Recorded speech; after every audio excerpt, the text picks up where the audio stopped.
Bonjour, chers camarades de la RTM. Voilà, je me présente, je suis Hervé Pichot, pour ceux qui ne me connaissent pas, je suis le RSS de la FNCR RTM.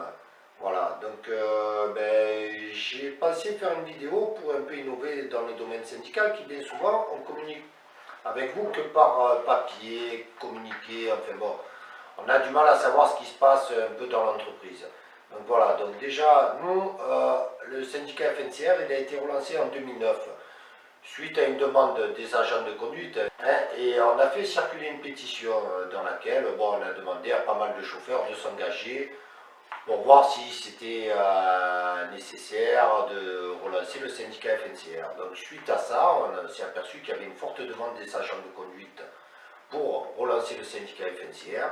C'est ce qu'on a fait. Voilà. Donc immédiatement, le syndicat a mis en place dans l'entreprise. Ce qui s'est passé dans notre chère entreprise, on a eu des procès. Voilà.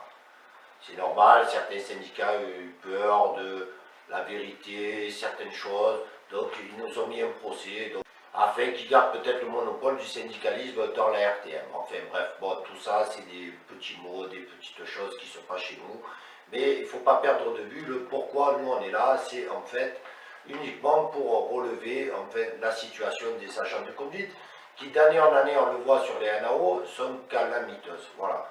Donc nous, qu'est-ce qu'on vous propose? On a fait en 2011 des élections, et c'est vrai que malheureusement ces élections ont abouti à un constat qu'on a fait nous au sein de notre syndicat, 60 voix. Voilà. Bon, je ne pense pas que la FNCR RTM mérite ces 60 voix. Le constat est là, 60 voix, peut-être qu'on n'a pas assez donné, je ne sais pas ce qui s'est passé, mais nous, on s'est engagé à refaire encore les élections une nouvelle fois parce que, bon, suite à des demandes, des situations, des conflits qui se passent dans l'entreprise, on pense que les chauffeurs ne méritent pas cette situation-là. Donc voilà, c'est pour ça que donc on a effectivement depuis 2009 donc on existe, mais la chose qui n'a pas changé, hormis les gens qui participent à ce syndicat, c'est vrai qu'il peut y avoir des changements, certains vont entendre d'autres syndicats, mais l'important c'est qu'on avance. Mais la chose qui n'a pas changé, c'est le cahier revendicatif de la FNCR. Donc nous, ce qu'on propose, c'est la titularisation de l'ensemble des CDD de l'entreprise. C'est bien sûr le coefficient 220 que les chauffeurs méritent depuis un moment. Et un déroulement de carrière qui a été signé par par trois syndicats qui discriminent les chauffeurs de bus. Et ça, pour nous, c'est inadmissible. Donc nous, ce que nous demandons, c'est de revoir ce déroulement de carrière. Et en plus, ce qu'on veut, c'est l'améliorer. C'est-à-dire que les chauffeurs n'attendent pas 5 ans, voire 10 ans pour voir une évolution dans leur carrière. Nous, ce qu'on veut, c'est un point par année validé. Hein, voilà, donc c'est simple, c'est pas grand-chose comparé à ce que les cadres ils se prennent tout au long de l'année. Les delta points n'existent plus, on sait qu'ils se prennent d'autres, des petites primes, des petits trucs en plus, on ne sait pas pourquoi d'ailleurs, parce qu'on ne les voit pas souvent sur le terrain. Voilà. Donc par contre, il y a une autre innovation qu'on a voulu porter, c'est le passage à la semaine des 4 jours travaillés. Je sais, il y en a qui vont me dire, oh là là, la FNCR veut toucher autant de travail. Non, pas du tout. Nous, ce qu'on veut, c'est améliorer les conditions de vie des agents de conduite, mais aussi de l'ensemble du personnel, hein, parce qu'il n'y a pas que les chauffeurs de bus qui souhaiteraient un aménagement de cette semaine des 4 jours travaillés. Donc voilà, ça on pourra vous l'expliquer par le biais des différentes grilles qu'on pourra vous amener, mais par contre nous on n'a jamais demandé de travailler 36 heures comme certains vous le feront croire, hein, des journées travaillées à 9 heures, enfin.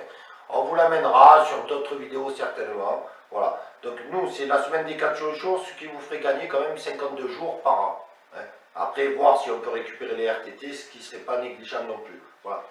Autrement, dernier conflit qui s'est passé, donc la reconnaissance de la pénibilité dans l'entreprise, c'est quoi? C'est les C55.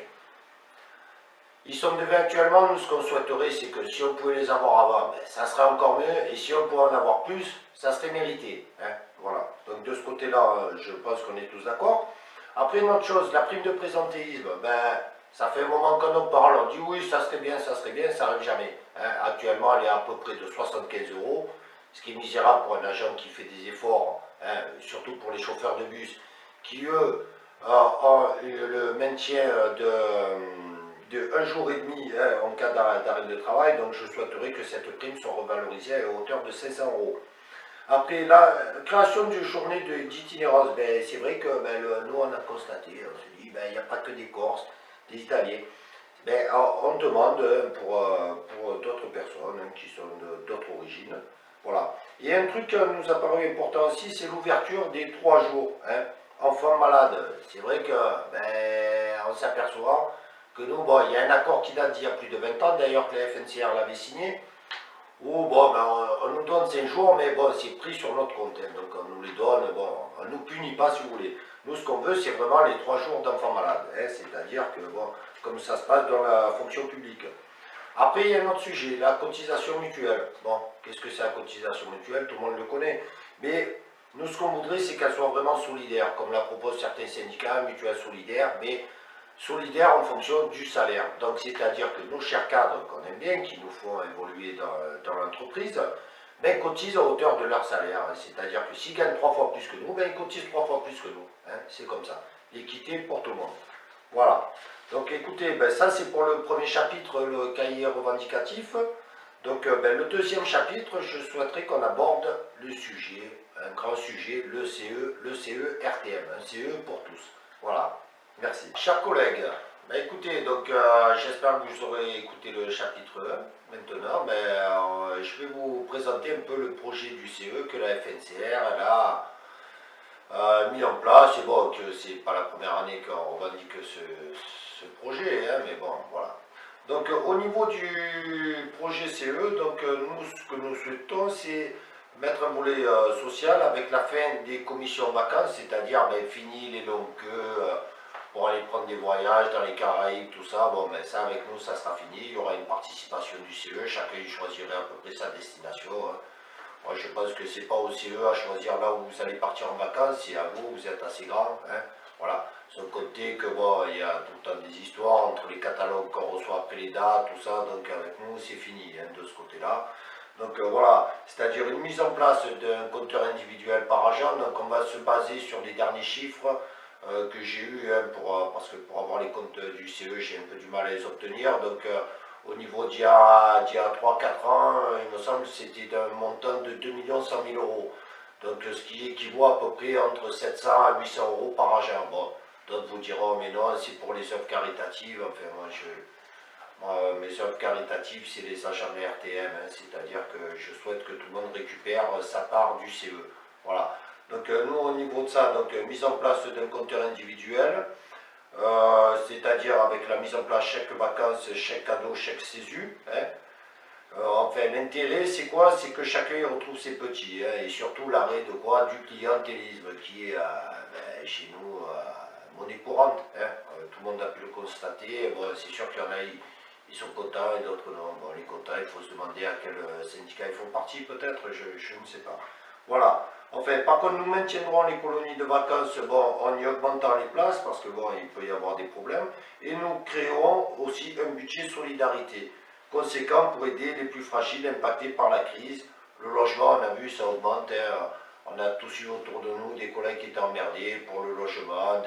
À des moments dans la vie, on est emmerdé pour ça ou ça. Et j'estime que le CE, ben là, effectivement, au lieu de me sortir les œuvres caritatives, on peut aider les agents qui sont emmerdés à des instants T dans la vie. Je pense que c'est plus important le logement que des fois de penser à refaire certaines choses, des toitures qui vont mal, ou des journées récréatives que je ne sais même pas ce que c'est. Enfin, les comptes du CE, moi je vous ai affiché une première fois pour que vous voyez un peu comment ça se détaille. Les colis aussi, par exemple, nous les colis, ben, c'est bien, ben, vous pouvez choisir le colis ou un chèque cadeau. Ben, moi je pense que c'est mieux le chèque cadeau. Ça évitera des situations conflictuelles et au moins chacun il s'achète ce qu'il veut, il aura ce qu'il veut dans son colis, il se le fera par lui-même. Voilà. Bon, hormis ça, donc bon, j'espère que tout le monde l'a compris, qu'avec nous, le budget du CE, ben, au lieu que ça parte je sais pas où, avec nous, ça sera quand même dans votre poche. Vous en ferez ce que vous voudrez. Voilà. Par contre, on va aborder un sujet important, c'est-à-dire ben, le volet politique du CE. Voilà. C'est un sujet que c'est vrai que moi, dans la politique, j'ai tendance à m'en écarter parce que je sais que c'est un panier à crabes.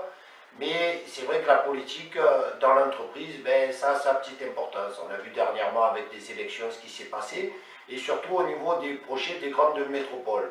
Et c'est pour ça que dans un syndicat, on a besoin d'être conseillé, orienté, et c'est pour ça que j'aurais souhaité vous donner la parole à M. Jean-Claude Biquéry pour vous expliquer vraiment en détail ce que sera le projet politique et les enjeux de MPM et de ces grandes métropoles avec les CCE qu'on va devoir mettre en place. Donc je laisse la parole à M. Biquéry qui pourra vous en expliquer et rentrer un peu plus dans les détails. Voilà. Et moi je reviendrai vers vous tout à l'heure. Voilà, je te remercie. Voilà, merci Hervé. Donc concernant le volet politique, en fait les choses vont être très claires. Aujourd'hui, l'avenir, c'est quoi l'avenir? L'avenir, c'est de faire face à la métropole qui va se construire et à l'envie déguisée, que vous avez pu déjà constater à travers la perte de certains acquis, de vouloir modifier nos statuts pour pouvoir répondre à un certain groupement d'entreprises. Donc pour nous, c'est un danger. Et donc nous avons proposé au syndicat FNCR de venir faire une liste commune pour, comme on dit, l'union fait la force et mieux répondre à la direction en essayant de la contrer.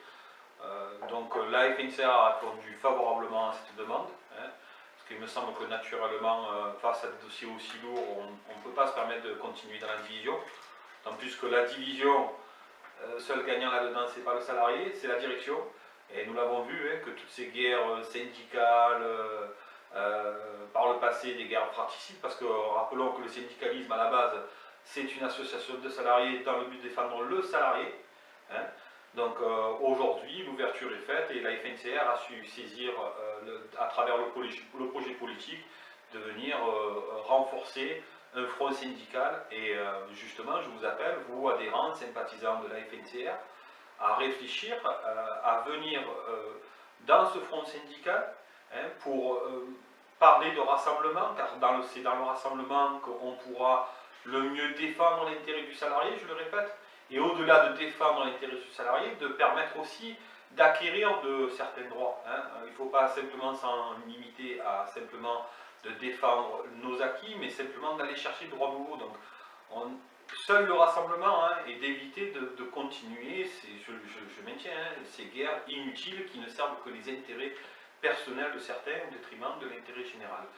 Donc je salue l'initiative de la FNCR, d'autant plus qu'à travers ce volet politique, il y a une autre raison de cette jonction, et là je voudrais parler de la représentativité syndicale, une loi qui a été actée en 2008 et qui dit qu'il faut obtenir 10% des votes valablement exprimés pour pouvoir exister dans l'entreprise. Ça veut dire quoi exister? Ça veut dire pouvoir négocier. Donc pour pouvoir...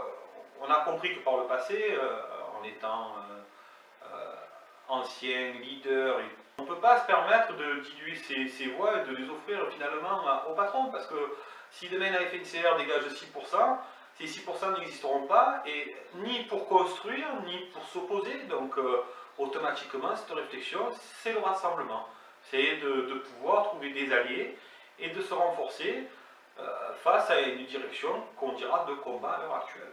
Donc voici les deux raisons qui font que la FNCR s'est positionnée sur une sous-commune au comité d'entreprise, et je vous demande de venir massivement, par votre vote, adhérer à ce rassemblement, à cette dynamique nouvelle qui fera que demain nous sortirons gagnants de ces virages importants qui sont amenés à être négociés dans notre entreprise. Voilà.